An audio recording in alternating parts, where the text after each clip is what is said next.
सरकारी कर्मचारीहरूको वैदेशिक भ्रमणमा कडाई, नयाँ मापदण्ड लागू, अनिवार्य रूपमा प्रधानमन्त्री तथा मन्त्री परिषदको कार्यालयको पूर्व स्वीकृति लिनुपर्ने, आइजिपी दानबहादुर कार्कीमाथि भएको व्यवहारबारे गृहमन्त्री सुदन गुरुङको असन्तुष्टि, उजुरीको भरमा न्यायाधीश बन्न नहुने र आरोप लाग्दैमा कसैको चरित्र हत्या गर्न नपाइने धारणा, रासोपा सांसद खगेन्द्र सुनारले आफूमाथि गरेको व्यवहारबारे आइजिपी दानबहादुर कार्कीले गराए सभामुख डोल प्रसाद आर्याललाई जानकारी, आफूमाथि मात्र नभई सिङ्गो संस्थालाई मानमर्दन गरेको गुनासो, यस विषयमा आफ्नो गम्भीर ध्यान आकर्षण भएको सभामुख अर्यालको जवाब, एनसेलको पक्षमा सर्वोच्च अदालतको अन्तरिम आदेश जारी, भन्यो सरकारले सार्वजनिक गरेको प्रतिवेदन कार्यान्वयन नगर्नु, गगनले विशेष महाधिवेशन गरेर ठुलो गल्ती गरेको कृष्ण प्रसाद सिटौलाको टिप्पणी, गगनलाई सभापति भन्न पटक्कै मन छैन भन्दै भाइ भनेर सम्बोधन, शेरबहादुर देउबा नै काङ्ग्रेसको सभापति रहेको विमलेन्द्र निधिको दाबी, देउबाकै नेतृत्वमा 15औं महाधिवेशन हुने जिकिर, जेनजे आन्दोलनका घाइते र शहीद परिवारसँगको सम्झौता कार्यान्वयन गर्न सहजीकरण समिति गठन,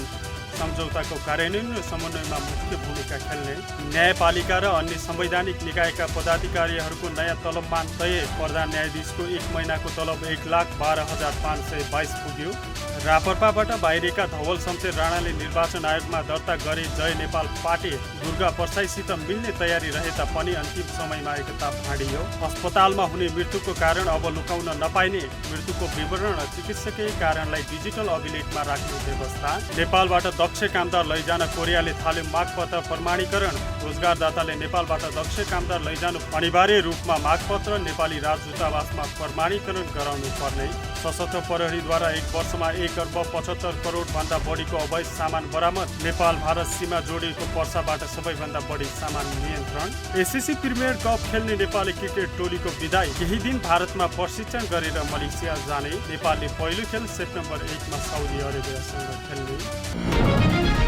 सरकारले निजामती तथा सरकारी कर्मचारीहरूको वैदेशिक भ्रमणमा कडा नियन्त्रण गर्दै नयाँ मापदण्ड लागू गरेको छ। वैदेशिक भ्रमणलाई व्यवस्थित र मितव्ययी बनाउन प्रधानमन्त्री तथा मन्त्री परिषदको कार्यालयले नयाँ व्यवस्था लागू गर्नुका साथै यसको कार्यान्वयनमा समेत कडा नीति अपनाएको हो। प्रधानमन्त्री कार्यालयले सबै मन्त्रालय, आयोग तथा निकायहरूलाई परिपत्र जारी गर्दै अबदेखि कुनै पनि वैदेशिक भ्रमणका लागि कर्मचारी मनोनयन गर्नुभन्दा अगावै अनिवार्य रूपमा प्रधानमन्त्री तथा मन्त्री परिषदको कार्यालयको पूर्व स्वीकृति लिनुपर्ने कडा निर्देशन दिएको छ। पूर्व स्वीकृति बिना गरिने वैदेशिक भ्रमण र मनोनयनलाई पूर्ण रूपमा रोक्ने गरी यो व्यवस्था कार्यान्वयनमा ल्याएको हो। यसका साथै वैदेशिक भ्रमणबाट प्राप्त सिकाइलाई सरकारी संयन्त्रभित्र संस्थागत रूपमा सदुपयोग गराउन पनि सरकारले कडाई गरेको छ। यो व्यवस्थालाई कडाइका साथ पालना गराउन प्रधानमन्त्री कार्यालयले सबै सरकारी निकायहरूलाई स्पष्ट परिपत्र गर्दै निगरानी बढाएको छ। प्रतिनिधि सभा अन्तर्गतको सार्वजनिक लेखा समितिमा आइजिपी दानबहादुर कार्कीमाथि भएको व्यवहारबारे गुरुङले असन्तुष्टि जनाएका छन्।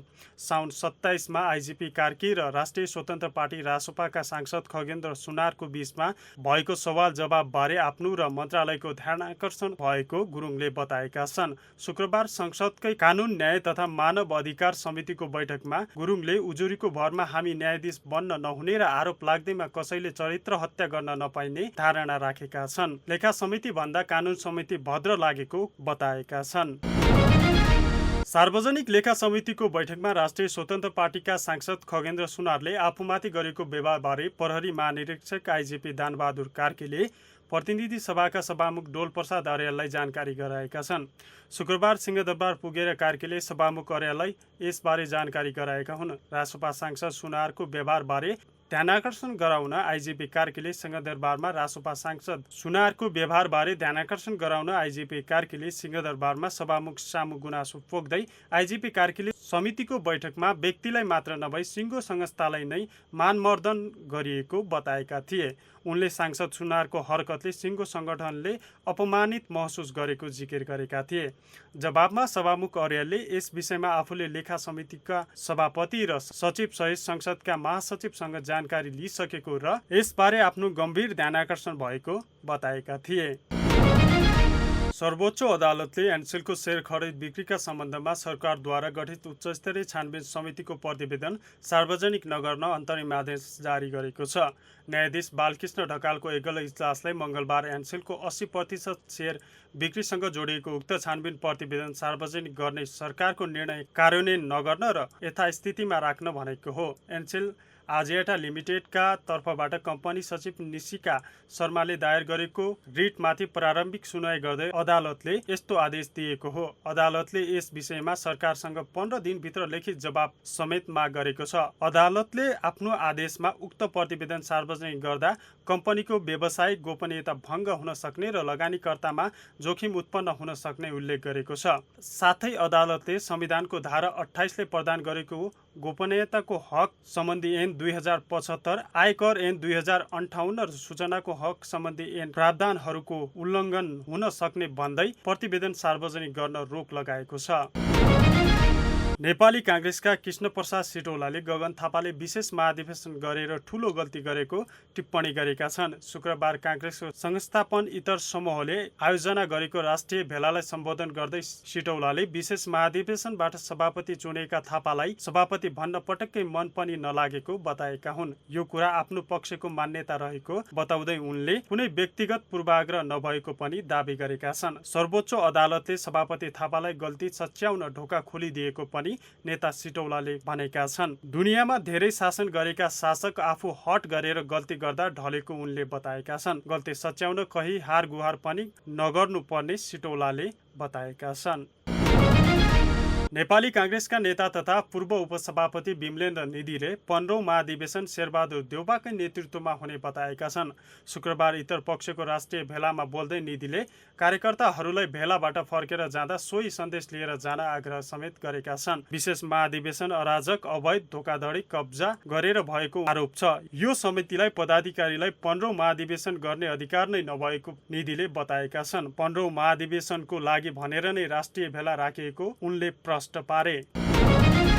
सरकारले गत वर्ष भदौ 23-24 मा भएको जेन्जी आन्दोलनका क्रममा भएका घाइते तथा शहीद परिवारका सम्झौता कार्यान्वयनका लागि सहजीकरण समिति गठन गरेको छ। प्रधानमन्त्री तथा मन्त्री परिषदको कार्यालयका सहसचिवको संयोजकत्वमा गठित जेन्जी सम्झौता तथा एकीकृत प्याकेज कार्यान्वयन समन्वय एवं सहजीकरण समितिले सरकार र आन्दोलनकारी पक्षबीच भएका सम्झौताहरूको कार्यान्वयन र समन्वयमा मुख्य भूमिका खेल्ने जनाएको छ। नेपाल सरकार र जेन्जी प्रतिनिधिहरूबीच 2082 मङ्सिर 24 गते भएको सम्झौता र 18 गतेको बैठकबाट स्वीकृत भएको एकीकृत प्याकेजको कार्यान्वयनको प्रगति समीक्षा गर्ने मुख्य जिम्मेवारी यस समितिलाई तोकिएको छ। समितिले प्याकेज कार्यान्वयनका लागि विभिन्न मन्त्रालयहरूबीच आपसी समन्वय पनि कायम गराउनेछ।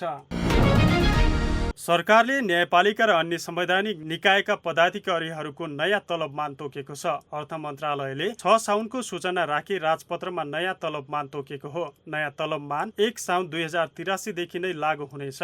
अब प्रधान न्यायाधीशको 1 महिनाको तलब 1,12,522 हुनेछ। न्यायाधीशहरूको तलब 93,547 रुपियाँ हुनेछ। न्यायाधीशका सदस्य र महान्यायाधिवक्ताहरूको तलब पनि न्यायाधीशहरूको सरह नै हुनेछ। प्रधान न्यायाधीश र सर्वोच्चका न्यायाधीशहरूको पारिश्रमिक सुविधा र सेवा अन्य शर्त सम्बन्धी ऐन 2074 अनुसार उनीहरूको तलब र सुविधा निर्धारण हुनेछ। उच्च अदालतका मुख्य न्यायाधीशको तलब 90,640 पुगेको छ। उच्च अदालतका न्यायाधीशहरूले अब मासिक 84,590 रुपियाँ पाउनेछन्। जिल्ला न्यायाधीशहरूको तलब 77,110 रुपियाँ पुगेको छ। सरकारले संवैधानिक निकायका प्रमुखहरूको तलब सर्वोच्चका न्यायाधीश सरह अर्थात् 93,547 रुपियाँ तोकेको छ भने अरू पदाधिकारीहरूले 85,426 रुपियाँ तलब पाउनेछन्।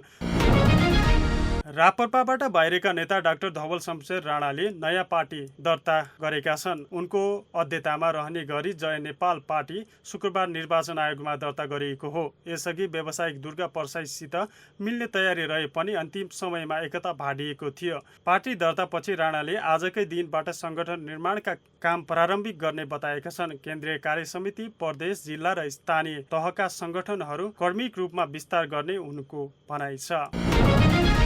अस्पतालमा हुने मृत्युको कारण पहिचानदेखि अभिलेखीकरण र सूचना प्रवाहसम्मको प्रक्रियालाई व्यवस्थित गर्न सरकारले नयाँ प्रणाली लागू गर्ने भएको छ। स्वास्थ्य तथा खाद्य स्वच्छता मन्त्रालयले अस्पतालमा मृत्युको अभिलेख व्यवस्थापन प्रणाली सम्बन्धी कार्यविधि 2082 जारी गर्दै अस्पतालमा हुने मृत्युको विवरण र चिकित्सकीय कारणलाई एकीकृत रूपमा डिजिटल अभिलेखमा राख्ने व्यवस्था गरेको हो।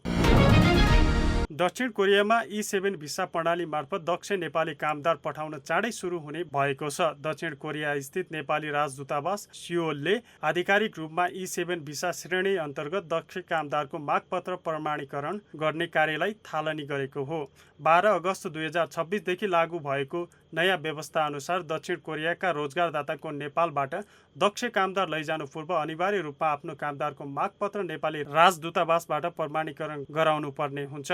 मागपत्र पेश गर्ने प्रक्रियाका लागि राजदूतावासहरूले रोजगारदाताहरूले विभिन्न विकल्पहरू पाउन सक्नेछन्। रोजगारदाताहरूले आफै स्वयं आफ्नो अधिकृत प्रतिनिधि मार्फत वा तोकिएको अधिकृत नेपाली तथा कोरियाली भर्ती संस्था मार्फत राजदूतावासको तोकिएको अनलाइन पोर्टल प्रयोग गरेर मागपत्र पेश गर्न सक्नेछन्। सशस्त्र प्रहरी बल नेपालले देशभरका विभिन्न जिल्लाहरूबाट गत आर्थिक वर्ष 2082-83 मा 1,75,29,01,080 रुपैयाँ बराबरको चोरी पैठारी तथा निकासी लगायतका अवैध सामान बरामद गरी भन्सार तथा राजस्व कार्यालय एवं सम्बन्धित निकायमा बुझाएको छ। सशस्त्र प्रहरी बल नेपालले चोरी पैठारी तथा निकासी लगायतका सामान बरामद गरी राजस्व सङ्कलनमा उल्लेखनीय सहयोग गर्दै आइरहेको छ। सशस्त्र प्रहरी बल नेपालका विभिन्न इकाइहरूको सक्रिय गस्ती, चेक अनुगमन तथा विशेष सूचनाका आधारमा कारबाहीका कारण यस अवधिमा देशभरका विभिन्न जिल्लाबाट उल्लेखित रूपमा बराबरको सामान बरामद भएको हो। आउँदो अगस्त 30 देखि मलेसियामा आयोजना हुने एसिसी प्रिमियर कप खेल्ने टोलीको विदाय गरिएको छ। क्यानले एक कार्यक्रमका बीच शुक्रबार विदाय गरेको हो। केही दिन भारतमा प्रशिक्षण गरेर नेपाल मलेसिया प्रस्थान गर्नेछ।